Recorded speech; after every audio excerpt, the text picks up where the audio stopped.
Hinihingal ako guys. Hinihingal. Tingnan namin guys kung mayroon pa kami ma-harvest dito. So, hindi na lang guys. Magkaroon na tayo ng saho dito, no? Ayan. Hi guys! Good morning! Dito tayo sa farm ngayon guys, no? Tingnan natin kung mayroon tayong ma-harvest ng mga banana doon.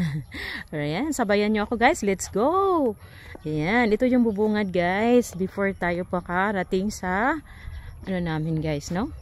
Kaunting munting farm guys, no? Maliit naman na yung guys yung farm namin, pero maraming mga banana doon guys. So ito yung mga madaanan natin. Hinihingal ako guys. Hinihingal. Medyo malayo yung lakad eh. Nilalakad ko guys eh. Ayan, so salamat sa pagsabay nyo sa akin guys ha. Dito na yun sa amin guys. Ito na po yun. Thank you guys sa ako mga subscribers, no? Thank you kaayo. So, tingnan natin guys, anong pwede natin gawin dito sa, maglinis ba kami?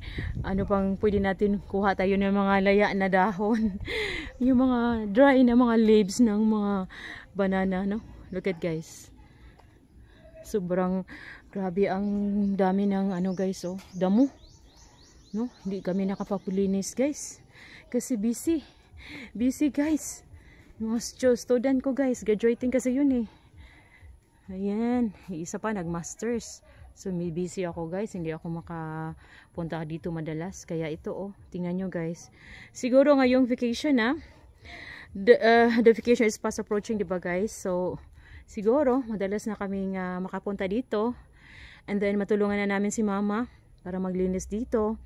So for now, tingnan namin guys kung meron pa kami ma-harvest dito. Sabi ni mama meron daw. So let us try to find out here. And then, what else? Ano pwede nating i-vlog mamaya? So, yung mga dwarf coconut guys. So, walang makaakyat ngayon. So, siguro hindi kami makakain ng butong. Kasi yung nakatira doon guys, wala na po dyan. Nasa Cebu na. So, wala kaming tenant dito guys. Kami lang po dito. So, biglang nawala yung ibang mga saging namin guys. So, sa amin lang, kung may matira para sa amin, okay lang yun. Pang wala naman, okay lang yun eh.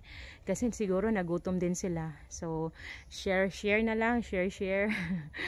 So, that's all for today guys. So, have a great blessed Sundays nyo lahat.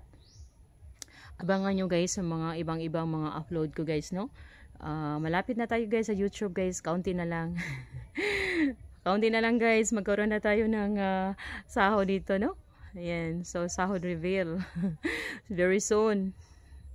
Ayan, so thank you so much guys sa mga suporta ninyo. 4,000 subscribers na po tayo. Ayan, salamat guys ha, and have a blessed Sunday.